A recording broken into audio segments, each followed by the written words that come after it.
নমস্কার, নিউজ 18 বাংলায় স্বাগত। দুপুর 12টা খবর দিনভর নিয়ে আপনাদের সঙ্গে রয়েছে আমি শর্মিষ্ঠা। প্রত্যেকটি রাজনৈতিক দলের নজরে এখন উত্তরবঙ্গের দিকে, কারণ প্রথম দফার দুটি ভোট তো উত্তরবঙ্গেই রয়েছে। তাই আমরাও শুরু করব উত্তরবঙ্গ দিয়ে, কারণ আজ অমিত শাহ সেখানে আসছেন। কয়েকদিন আগে উত্তরবঙ্গে ভোটের প্রচার সেরে গিয়েছেন নরেন্দ্র মোদী, কিন্তু আজ বালুরঘাটের বুনিয়াদপুরে সভা রয়েছে সুকান্ত মজুমদারের সমর্থনে অমিত শাহের সভা।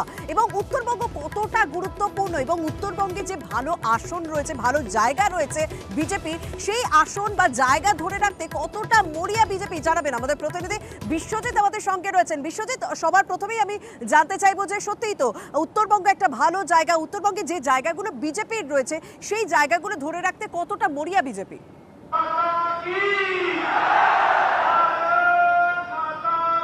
দেখো, একেবারেই শর্মিষ্ঠা, তোমাকে জানিয়ে রাখি যে উত্তরবঙ্গে কিন্তু নজর বারবার বিজেপির, কারণ এই উত্তরবঙ্গ কিন্তু বিজেপির শক্ত ঘাঁটি। 19-এর পর 24-এ নির্বাচনে কিন্তু সেই জমি বিজেপির যে সেই শক্ত ঘাঁটি কিন্তু ধরে রাখতে মরিয়া। তুমি জানো যে ইতিমধ্যে প্রধানমন্ত্রী মোদী কিন্তু উত্তরবঙ্গে দুটি সভা করে ফেলেছেন এবং তারই সেনাপতি আজ বালুরঘাটে সভা করছেন সুকান্ত মজুমদার, যিনি রাজ্যের সেনাপতি হিসাবে কিন্তু পরিচিত। তার যে সভাস্থল অর্থাৎ তার যে আসন, সেই আসন বালুরঘাটে কিন্তু আজ সভা করবেন। 12টা 50 মিনিট নাগাদ কিন্তু সভা শুরু করবেন। তোমাকে জানিয়ে রাখি, ইতিমধ্যে প্রধানমন্ত্রী রাজ্যে এসে সন্দেশখালী ইস্যু নিয়ে বারবার কিন্তু কটাক্ষ করেছে রাজ্যকে, এবং সেই জায়গায় দাঁড়িয়ে অমিত শাহ আজকে কি বার্তা দেন সেদিকেই তাকিয়ে রয়েছে বিজেপির নেতা কর্মীরা। তুমি যখন অমিত শাহের বার্তা বলছো, তখন আমার এখানে একটাই প্রশ্ন আসে যে বিধানসভা ভোটে তো আমরা দেখলাম যে উত্তরবঙ্গে অনেকটা ভালো জায়গা করে নিল তৃণমূল কংগ্রেস। হ্যাঁ, লোকসভায় যেটা বিজেপির ছিল, বিধানসভা ভোটে কিছুটা হলেও তৃণমূল কংগ্রেস আবার সেই পুরনো জায়গাটা একটু একটু করে ফিরে পেয়েছে। সেই জায়গা থেকে দাঁড়িয়ে অমিত শাহের আজকের বার্তা কতটা গুরুত্বপূর্ণ বিজেপির নেতা কর্মীদের কাছে?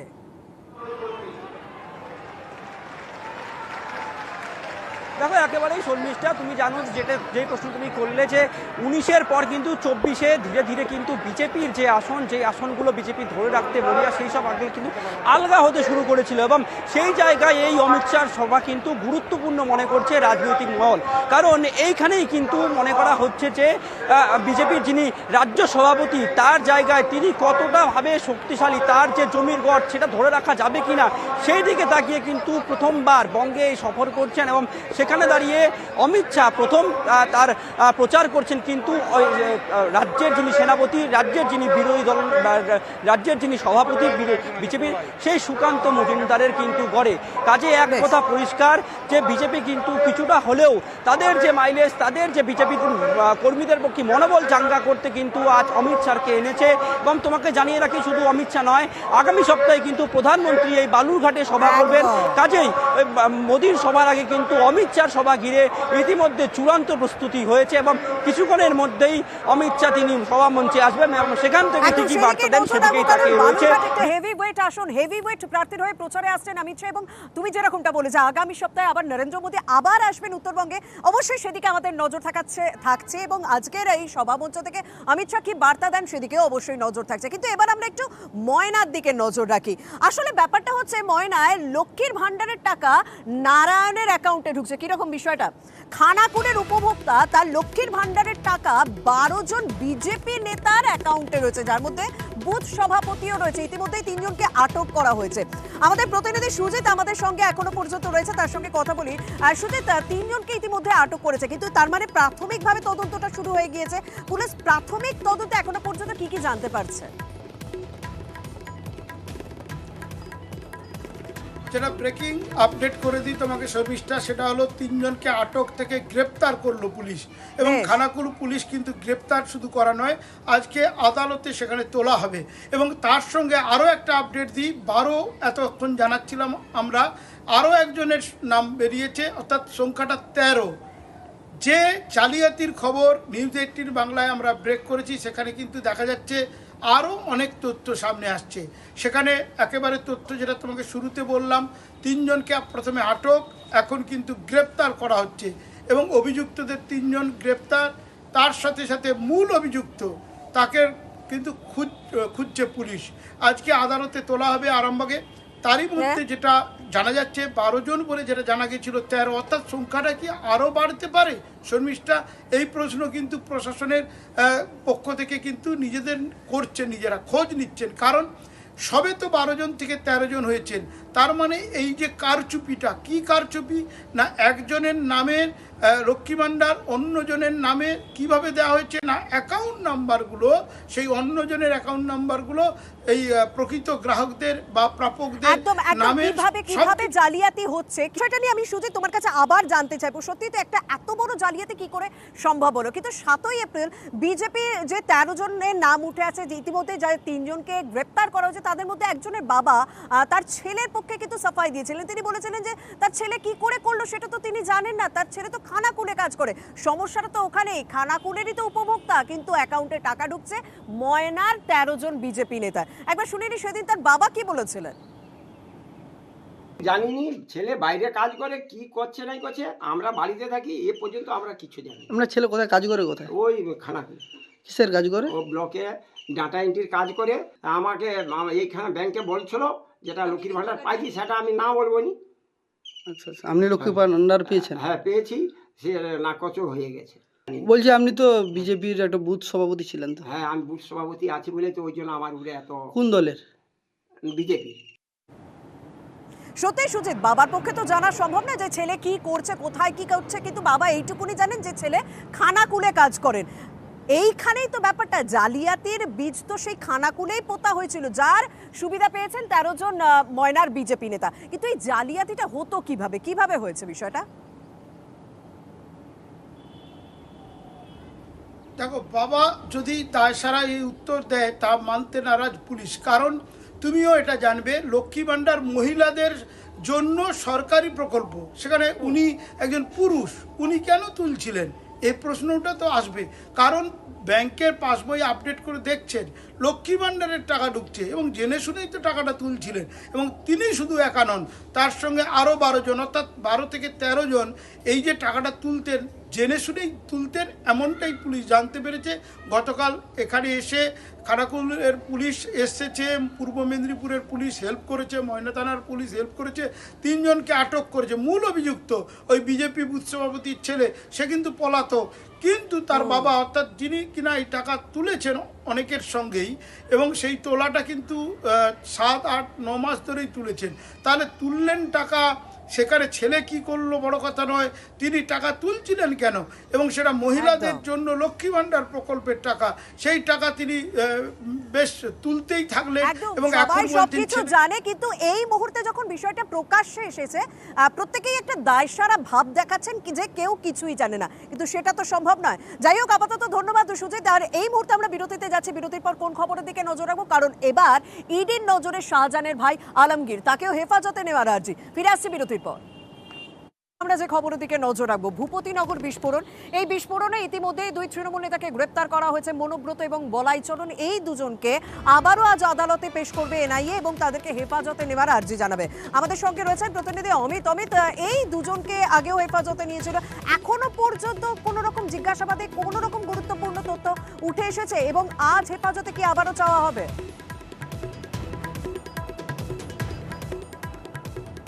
একবারে তোমাকে প্রথমে জানিয়ে রাখবো যে আজকে কোর্টে নট টু অ্যাটেন্ড আছে, সেক্ষেত্রে রিমান্ড কপি কিন্তু আজকে পেশ করা হবে। একই সঙ্গে যে দুজন অভিযুক্ত বলাইচরণ এবং মনোব্রত, তার দুজনকে আজকে আদালতে পেশ করা হবে 5 দিনের হেফাজত, এনআইএ হেফাজত শেষ হওয়ার পর।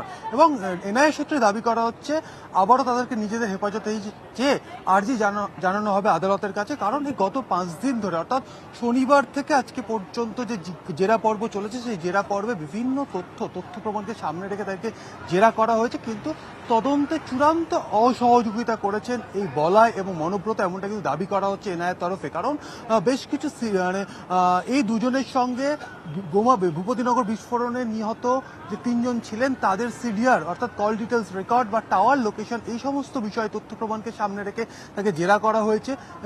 কনসাইনমেন্ট কোথা থেকে আসতো বা এই সমস্ত ওখানে বিস্ফোরক তৈরি করে সেগুলো কোথায় পাঠানো হতো, এই বিষয়গুলো নিয়ে তাদেরকে জেরা করা হয়েছে। তবে চূড়ান্ত অসহযোগিতা করেছেন এই ধৃত দুই অভিযুক্ত, এমনটা কিন্তু এনআইএর তরফে দাবি করা হচ্ছে। অন্যদিকে শুধু এই দুজন নয়, এর আগে শনিবার দিন আরো 3 জনের বাড়িতে তল্লাশি অভিযান চালানো হয়েছিল, তাদেরকেও নোটিশ সার্ভ করা হয়েছিল, তৃতীয়বার নোটিশ সার্ভ করা হয়েছিল এনআইএর তরফে, কিন্তু তাদের হাজিরা এড়িয়েছেন। এই বিষয়টিও কিন্তু রিমান্ডের মাধ্যমে তুলে ধরা হতে পারে আজকে আদালতে, এমনটা কিন্তু আমরা এনআইএ সূত্রে জানতে পারছি। একদম ধন্যবাদ অমিত। সত্যি যে খবরের দিকে আমরা নজর রেখেছিলাম যে এই ভূপতিনগরের বিস্ফোরণের ঘটনায় যে দুজনকে ইতিমধ্যে গ্রেপ্তার করা হয়েছে, মনুব্রত এবং বলাই চরণ, তাদেরকে প্রাথমিকভাবে জিজ্ঞাসাবাদ করা হয়েছে এবং এখনো পর্যন্ত যা তথ্য রয়েছে যে এই দুজন সেভাবে সহযোগিতা করেনি। কুলতলির নারায়ণপুর যেখানে একটি মদের দোকান হয়েছে এবং সেই মদের দোকান খোলার প্রতিবাদে সেখানে বিক্ষোভ দেখাচ্ছেন মহিলারা, পড়ুয়ারা। প্রথমে ছবিটা দেখছি আমরা।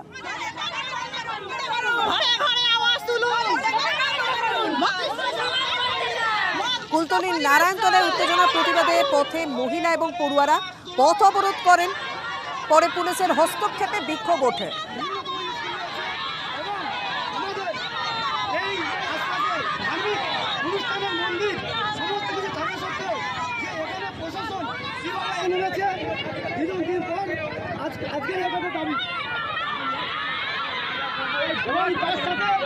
আমাদের প্রতিনিধি অনুপ বিশ্বাস আমাদের সঙ্গে রয়েছেন। অনুপ, এখন কি অবস্থা, কোন রকম ব্যবস্থা নেওয়া হলো এবং এই বিক্ষোভের কারণ? হ্যাঁ, মদের দোকান খোলা হয়েছে, কি বলছেন মহিলারা এবং পড়ুয়ারা, কি বলছেন?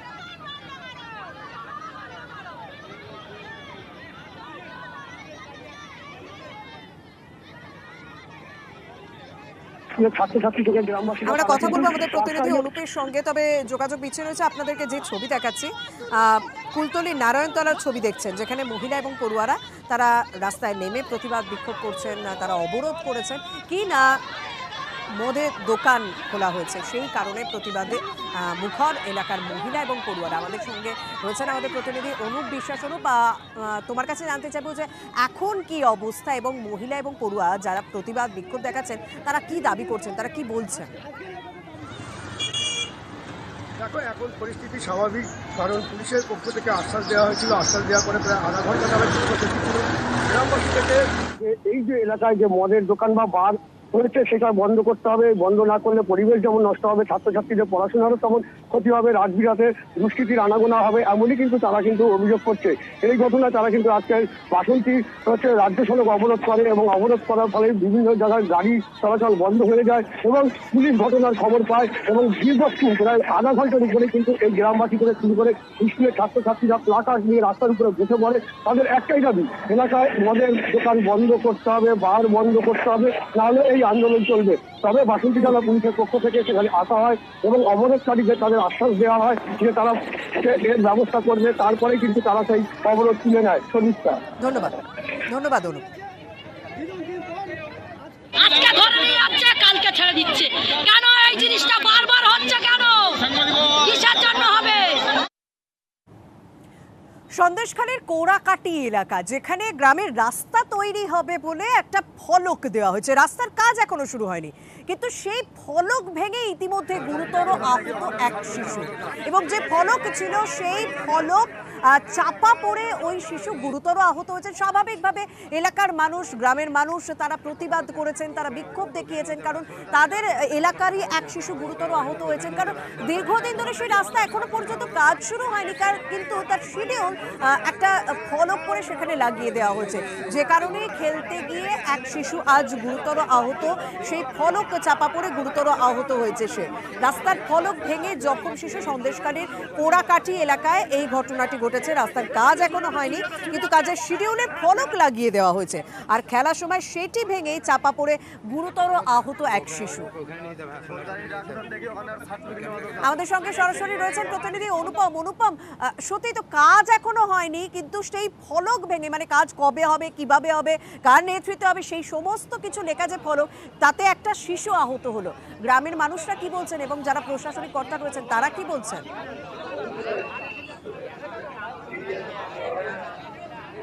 হ্যাঁ, দেখো, এই যে সন্দেশখালীর তুষখালী এলাকায় একটা রাস্তা, যে রাস্তার কাজই হয়নি, কিন্তু আজকে প্রায় 3 বছর ধরে সেখানে একটা সিমেন্টের বড় ফলক লাগানো আছে এবং দীর্ঘদিন পড়ে থাকতে থাকতে সেই ফলকটাও এতটা মগ্ন হয়ে গেছে যে আজকে কয়েকটা বাচ্চা সেখানে খেলাধুলো করছিল, সেই সময় সেই ফলক ভেঙে একটা 4 বছরের শিশুর উপরে পড়ে এবং সেই শিশু গুরুতর আহত হয়। তাকে স্থানীয় হাসপাতালে নিয়ে যাওয়া হয় এবং তারপরে চিকিৎসা করার পরে তাকে বাড়িতে নিয়ে আসা হয় এবং এই ঘটনাকে কেন্দ্র করে কিন্তু এলাকায় পুরো উত্তেজনা ছড়িয়েছে এবং এলাকায় যে বিক্ষোভ দেখাচ্ছিল এলাকার মানুষ, এবং সেই সময় কিন্তু এরপর সন্দেশখালী থানার পুলিশ খবর পেয়ে ঘটনাস্থলে যায় এবং সেই পুলিশকে ঘিরেও কিন্তু এলাকার মানুষ বিক্ষোভ দেখায়। তাদের যেটা একটাই বক্তব্য যে যেখানে রাস্তার কাজ হয়নি, টেন্ডার হয়ে গেল, তার ফলক পড়ে গেল, কিন্তু এতদিনেও সেই রাস্তার কাজ না হওয়ায় সেই ফলক লাগানো ছিল এবং সেই ফলকটা পড়েই একটা শিশু আহত হলো। এইরকম যে দুর্নীতি হচ্ছে সন্দেশখালী জুড়ে, সেই দুর্নীতি একদম দুর্নীতি হয়েছে সেই অভিযোগ করছেন এবং রাস্তার কাজ হয়নি, কিন্তু গত 3 বছর ধরে রাস্তার কাজ হবে, কবে কি হবে তা লেখা একটা ফলক, সিমেন্টের ফলক সেখানে লাগানো ছিল, যে ফলকটি ভেঙে এমনই ভগ্নদশা হয়েছে গত 3 বছরে, সেটা ভেঙে আজ একটা শিশু আহত হলো। ধন্যবাদ অনুপম। বোর্ডটা লাগানো আছে, ওই বোর্ডটা চাওয়া পড়ে যে বাচ্চাটা গলা অবধি চাওয়া পড়ে গেছে কোনো রকম ওই পিচের রাস্তার উপরে। বোর্ডটা অর্ধেকটা আটকে যাওয়ার জন্য, তোলা ফাঁকা পাওয়ার জন্য কিছুটা বাচ্চাটা কোনো রকম বেঁচে গেছে, নাহলে ওই বাচ্চাটা পুরো একদম বলতে কোনো খোঁজ খবর থাকতো না, স্পটে ডেড হয়ে যায় ওখানে। এর জন্য এই যে রাস্তাটা যে কমপ্লিট হয়ে গেছে, হ্যাঁ কাগজ কলমে দিয়ে বোর্ড টাঙিয়ে দিয়েছে কমপ্লিট হয়েছে, কিন্তু রাস্তাটা আমাদের জন্য কোনোদিনও হয়নি। রাস্তার টাকা একবার থেকে দুবার তুলে খাওয়া হয়ে গেছে, কিন্তু রাস্তার কোনো কমপ্লিট হয়নি। এর জন্য সবকিছু জানানো হয়েছে, প্রধান পুলিশ টুলিশ সব থানা টানা সবকিছু জানানো হওয়ার পরে কোনো প্রশাসন আমাদের উপর কোনো নেয়নি।